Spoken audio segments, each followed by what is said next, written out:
Hi, what do you have over here? I have the teacher's alphabet. It's a new way to teach kids how to print that has 5 lines instead of 3 and teaches them all in directional groups instead of the way they're normally taught. And what's the reason for teaching them how to print? They don't already know how? It builds up their confidence. It helps them understand the visual relationship of the letters in a new way, and it basically gives them better letters quicker. Wonderful. Could you show me some of it? Sure.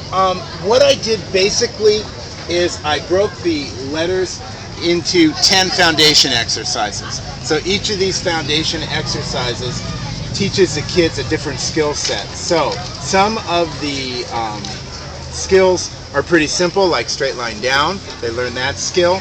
Once they learn that skill, once they master a foundation exercise, then they're ready for the letters of that group. That would be the L, the H, the E, the F. They also learn the numbers with them. With the L, they'd learn a 1, the H, they'd learn a 4.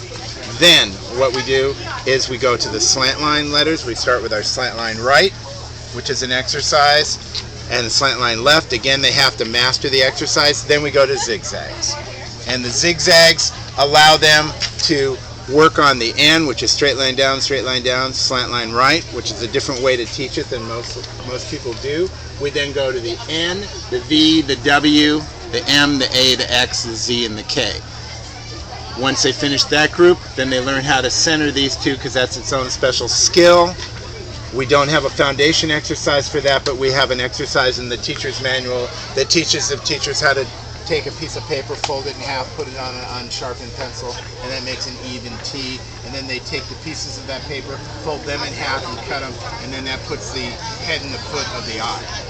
But anyway, that is its own skill group, so that is uppercase group number 3. Then we teach them a down curve right and a down curve left. And with that curve, which I think is probably the hardest curve of all the times that I've been teaching, that is the curve that most people, both young adults and younger kids, have the most problems with. That's why we have a whole page of those curves rather than shut them really down.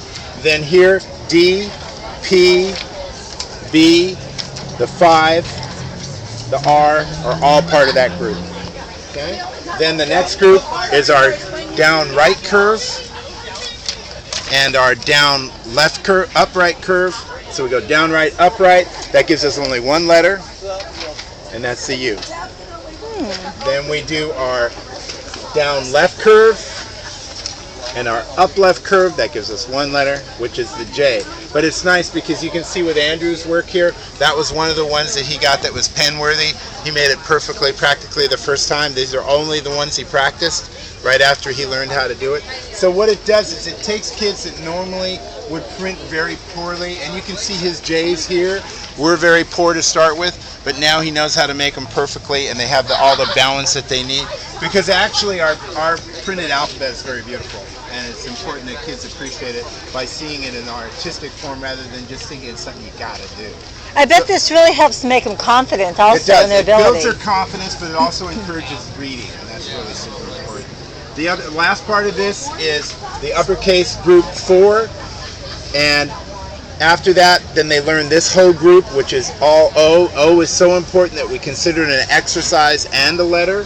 Once they learn that group, though, they start, and here's where the difference is. They start on our uppercase special spot line, which tells the kids where to start the O. Underneath the letter, they get used to it. It's like training wheels. When they go to regular paper, they're ready for it. We teach them the Q next, which is a little thinner than the O.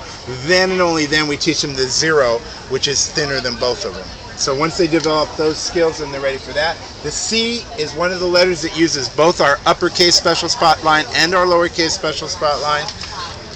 And the G also uses our curve up left. Then the 6 is like the G, and notice it works perfectly with our lowercase special spot line, and that really helps kids make really perfect 6s very quickly. The S also uses both our uppercase and lowercase. We consider the S the hardest letter of the uppercase group, and the 8, which is the hardest number of the uppercase group. And next time, we will talk about the lowercase. Thanks for coming. Well, that was very interesting. Thanks. You're very welcome. Thank you.